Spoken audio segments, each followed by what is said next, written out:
आप देख रहे हैं टिप्स सिविल सर्विसेज और मैं हूं श्रीकांत त्रिपाठी। महिला पर्यवेक्षक के पाठ्यक्रम के अनुसार आपका जो द्वितीय खंड है उसकी यूनिट 2 नियम अधिनियम और अधिकार के संबंध में अब तक हमने बच्चों एवं महिलाओं के संबंध में बहुत सारे नियम अधिनियम और कानूनों की चर्चा कर चुके हैं। आप प्लेलिस्ट पे जाकर के आप उसको देख सकते हैं। हम समय को व्यर्थ नहीं गवाएंगे। यूनिट 2 को हम आगे बढ़ाते हुए आज हम बात करेंगे दहेज प्रतिरोध की। इस संबंध में हम चर्चा करेंगे दहेज क्या है, इसकी उत्पत्ति और विकास कैसे हुआ, दहेज का कारण क्या है और जो दहेज निषेध अधिनियम 1961 है उसकी क्या क्या विशेषता है, उनमें क्या क्या प्रावधान है और इसके लिए पहले की जो इंडियन पेनल कोड भारतीय दंड संहिता में कहाँ इसका प्रावधान है और जो नवीन भारतीय न्याय संहिता है उसमें कहाँ ये प्रावधान दिया गया है। तो हम आईपीसी भारतीय साक्ष्य अधिनियम और भारतीय न्याय संहिता और माननीय सर्वोच्च न्यायालय द्वारा जो दहेज मृत्यु है इसके संबंध में जो व्याख्याएं दी गई हैं सुन बिफोर, इनके संबंध में हम चर्चा करेंगे। तो हम चर्चा करने शुरू कर रहे हैं। दहेज क्या है? दहेज की परिभाषा, दहेज तो सामान्यतः वर पक्ष द्वारा जो कन्या पक्ष के द्वारा वर पक्ष को दिए जाने वाला जो नगद राशि, गहने, संपत्ति, आभूषण, वाहन, उपहार या अन्य मूल्यवान वस्तुएं जो वधु पक्ष के द्वारा वर पक्ष को यानी कन्या के माता पिता के द्वारा वर पक्ष को दिया जाता है। कहीं कहीं यह वधु मूल्य के रूप में भी प्रचलित है। आदिवासी समाजों में यह वधु मूल्य के रूप में प्रचलित है।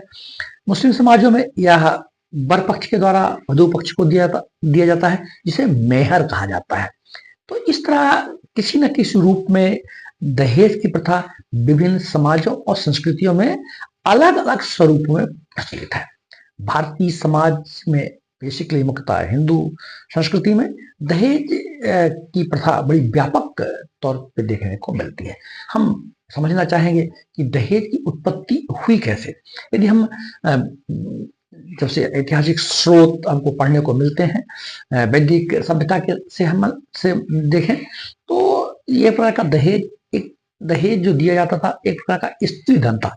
भारतीय समाज में जो हमारे पितृसत्तात्मक समाज है उसमें सामान्य तौर पे जो वधू है यानी जो कन्या है वो अपने माता पिता का घर छोड़ करके वर पक्ष अपने ससुराल पक्ष में जाती है। इसलिए उसकी आर्थिक सुरक्षा को सुनिश्चित करने के लिए, उसके भविष्य को सुनिश्चित करने के लिए एक प्रकार का स्त्री धन के रूप में, ताकि उसका भविष्य सुरक्षित रहे, माता पिता के द्वारा कुछ उपहार या नगद राशियां संपत्ति के रूप में दिया जाता था। बाद में यह वर को उपहार देने की परंपरा शुरू हुई। वर को उपहार देने की परंपरा पहले स्वैच्छिक थी और यही दहेज का प्रारंभिक स्वरूप माना जाता है। बाद में यह मांग के रूप में आने लग गई, इसकी मांग की जाने लगी।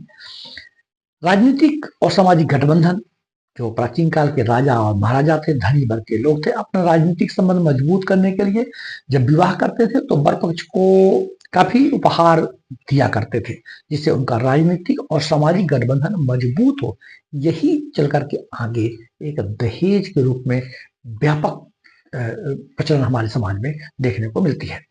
इसके अतिरिक्त जो महिलाओं को संपत्ति का अधिकार नहीं था, इसलिए पिता का यह दायित्व हुआ करता था। दायित्व माना जाता है कि चूंकि कन्या अपना घर छोड़ करके दूसरे घर में जा रही, इसलिए उसको आर्थिक सुरक्षा सुनिश्चित हो। तो ये पैट्रियार्कल सोसाइटी जो हमारी पितृसत्तात्मक समाज है उसमें यह देखने को मिलता है। लेकिन यह बाद में दहेज एक व्यापक रूप में, कहा गया कि दहेज एक दानव के रूप में हमारे समाज में प्रचलन में आया और एक इसका बड़ा विकृत स्वरूप भी दहेज का देखने को मिलता है, जिसमें दहेज के लिए उत्पीड़न करना, महिलाओं द्वारा आत्महत्या करना, दहेज हत्या, ये सब देखने को समाज में देखने को मिलता है। दहेज को रोकने के लिए दहेज बंद हो, दहेज प्रतिबंधित हो, दहेज का लेन देन ना हो, इसके लिए कानून बनाने की शुरुआत हुई। इसके लिए जो सबसे महत्वपूर्ण कानून है, इसको हमको ध्यान रखना है कि जो दहेज का जो सबसे महत्वपूर्ण कानून है वो है दहेज निषेध अधिनियम 1961, डावरी प्रोहिबिशन एक्ट 1961, जो कि 1 जुलाई 1961 में लागू हुआ। इसमें इस एक्ट में बताया गया कि दहेज क्या है। दहेज में जो कुछ भी लेन देन होता है वो विवाह, चाहे विवाह से पहले हो, विवाह के समय हो, विवाह के बाद हो, अगर वह दहेज मांग के रूप में दिया जाता है तो वह दहेज होगा और वह गलत होगा। स्वेच्छा से दिया गया उपहार दहेज में नहीं माना जाता है, लेकिन इसका गलत इस्तेमाल ना हो इसके लिए भी कानून बनाए गए हैं। इसके लिए अब जो हमारे दहेज निरोध अधिनियम है उसमें सेक्शन 3 एंड जो 3 और 4 है उसमें दहेज देना, लेना और मांगना को दंडनीय अपराध बताया गया है। अगर कोई दहेज लेता है और देता है तो 5 साल तक की सजा, 15,000 रुपए तक जुर्माना है। दहेज की मांग करने पर 6 माह तक की सजा और 6 माह से 2 वर्ष तक की सजा और 10,000 रुपए तक का जुर्माना है। सेक्शन जो निरोध अधिनियम है दहेज डावरी प्रोहिबिशन एक्ट का जो सेक्शन 5 है उसमें कहा गया कि दहेज के लिए कोई समझौता किया जाता है तो वहां अमान्य किया जाएगा। इस तरह दहेज के जो कानून है सेक्शन 3, 4, 5 और सेक्शन 8 बी ए और 8 बी, यदि किसी पर दहेज का अधिनियम लगता है तो आरोपी को खुद को निर्दोष साबित करने के लिए यह आरोपी की जिम्मेदारी होगी। और जो सेक्शन 8 भी है दहेज निषेध अधिकारी को नियुक्त करने का भी प्रावधान किया गया है। भारतीय साक्ष्य अधिनियम में भी, भारतीय इंडियन पेनल कोड में भी इसका प्रावधान किया गया है। इंडियन पेनल कोड में 498A दहेज के लिए प्रताड़ित करना, क्रूरता का व्यवहार करना, अगर क्रूरता का व्यवहार किया जाता है, ये जो हमारे इंडियन पेनल कोड है इसको 1983 में 498A भारतीय दंड संहिता में जोड़ा गया और यह कहा गया कि यदि पत्नी के साथ में किसी प्रकार का दहेज को लेकर के क्रूरता की बड़ी लंबी चौड़ी परिभाषा भी दी गई है, जिसको किसी प्रकार का शारीरिक, मानसिक, सामाजिक, आर्थिक रूप से अगर किसी तरह से परेशान किया जाता है तो यह क्रूरता की परिभाषा में, क्रूरल्टी की परिभाषा में आएगा और इसको आईपीसी के तहत एक दंडनीय 498A के तहत एक दंडनीय अपराध माना गया है। इसमें 3 साल से लेकर के सजा, जुर्माना भी दी गई है। और 304B को 1986 दहेज मृत्यु, यदि दहेज की प्रताड़ना की वजह से यह साबित हो जाए कि दहेज के मां की वजह से कोई महिला ने आत्महत्या कर लिया, सुसाइड कर लिया, मृत्यु हो गई या मार डाला गया तो 304B दहेज मृत्यु में 7 साल से लेकर आजीवन कारावास तक की सजा है। 498A अब आपके भारतीय न्याय संहिता 80 में आ गया है और जो 304B है वो जो 304B भारतीय न्याय संहिता के 80 में आ गया है और 498A भारतीय न्याय संहिता की जो धारा है वो 85 में आ गया है। तो ये आप लोगों को याद रखना चाहिए।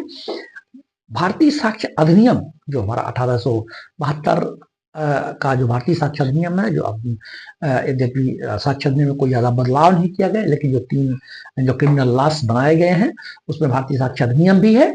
तो जो पुराना भारतीय साक्ष्य अधिनियम था 1872 का था, उसमें जो धारा 113B थी, इसमें दहेज के मामले को साबित करने की बात थी।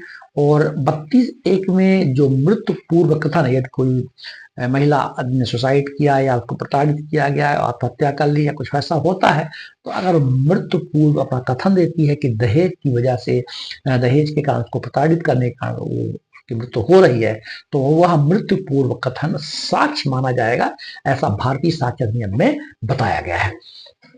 एक जब हम 304 बी दहेज मृत्यु की बात हम करते हैं तो एक शब्द इसमें आता है, इंग्लिश वर्ड आप कभी पढ़ेंगे, भारतीय न्याय संहिता में लिखा हुआ है डाब्ल्यूडीएस में, where the death of a woman is caused by any burns or bodily injury or occurs otherwise than under normal circumstances within 7 years or her marriage and it is shown that soon before, इसमें कहा गया है कि शादी होने के 7 साल के अंदर यदि दहेज की प्रताड़ना की वजह से उसकी मृत्यु होती है तो 7 साल में अगर ऐसा होता है कि सिद्ध होता है कि उसको प्रताड़ित किया गया दहेज के लिए, तो वो दंडनीय अपराध माना जाएगा, उसके लिए 7 साल से लेकर के आजीवन कारावास तक। एक शब्द इसमें आता है सून बिफोर। सून बिफोर में शब्द की व्याख्या ऐसी की गई कि जिस मृत्यु के ठीक पूर्व उसको प्रताड़ित किया गया है। इस संबंध में माननीय सुप्रीम कोर्ट ने सून बिफोर की व्याख्या की है। उन्होंने कहा सून बिफोर का मतलब यह नहीं है कि मृत्यु को ठीक पहले उसको प्रताड़ित किया गया।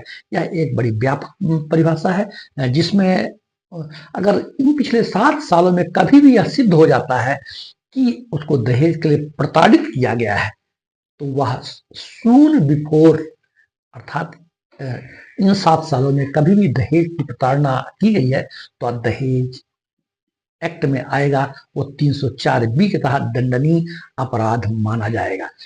सून बिफोर को साबित करने वाले जो कारक माननीय सर्वोच्च न्यायालय द्वारा अपनी व्याख्या में की गई है वो है जैसे लगातार प्रताड़ित किया जा रहा हो, मृत्यु से पहले दहेज की मांग की गई थी, ये देखा जाता है क्या प्रताड़ना और मृत्यु के बीच कोई संबंध है, और यह अगर साक्ष्यों से यह साबित हो जाए कि ये जो मृत्यु है वो दहेज के लिए ही थी तो वो 304 बी के तहत वो विचारणीय होगा और एक प्रकार का दंडनीय अपराध होगा।